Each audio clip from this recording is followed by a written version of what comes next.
And as you guys can see the caption, the question is Anthony Joshua too old? Okay.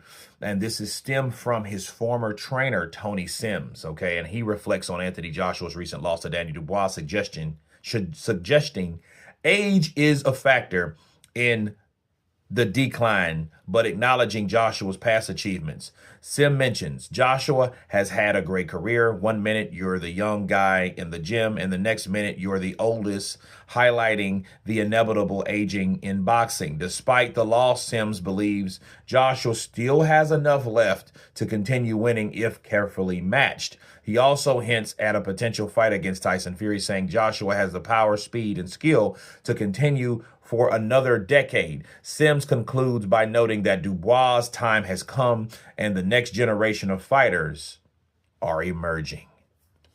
And let me counterpunch. Matchmaking, I think that would help Joshua. If people want to keep supporting Joshua and Joshua wants to keep fighting.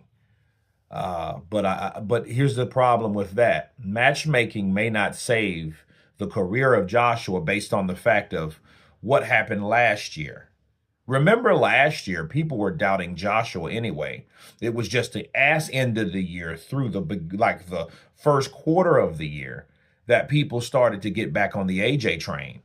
Because remember, when he fought guys like Jermaine Franklin, and then he did knock out Jermaine Franklin. Then he fought who was he gonna fight? Dillian White. Then, I didn't really want to care to see him fight Dillian White again. Then he ended up fighting Robert Helenius. People then really doubted him. They even had different venues for him. He was no longer a Wembley fighter at that time. If you guys can remember, he was at the O2.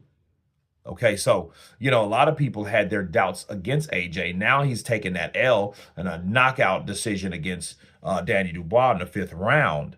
Now people are now looking at him again the same way. I just have to remind people it wasn't that long ago when he was on his recovery train and he was getting back on track to fight harder opposition, which, Otto Eileen now, needless to say, is he really harder opposition? He's kind of tough in a sense, but he doesn't have the dangerous punching power to give AJ a scare or anything for AJ to resist.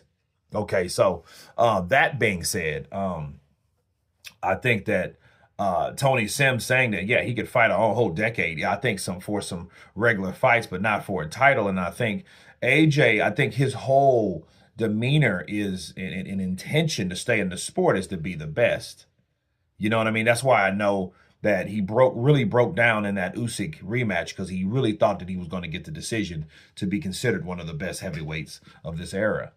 So that's a heartbreaking thing, but he's more like the Mike Tyson of his era based on, hey, Mike didn't beat everyone when everyone was around, but he still was one of the highest paid and the most sought after. So I think that's kind of more of the category you put AJ in when talking about, legacy and overall reputation. Okay. So Tony Sims, though, thinks that, AJ, he's going to always stay in shape. He's a competitive bloke. I think he can do a lot. I think he can still do a lot. I still believe that wasn't the best AJ we saw against Danny Dubois. I would like him to give it another go to see if he does know. But I think, Eddie knows and fears the inevitable of what'll happen if he gets beat by Danny Dubois a second time. You know what I mean? Then people will really look at that as what it is. But I'd say this, you don't know if it's wrong to do until you do it. You know what I mean? So, and just because you take a loss doesn't mean it's the end of the world. Okay, so a lot of people don't understand that about boxing. Yeah, oh my God, he has 5 losses. Okay, so what? He has 4 now. What's one more? You know what I mean? And then here's the thing. He's not a champion anyway, but he is AJ. So, but is he too old to continue fighting?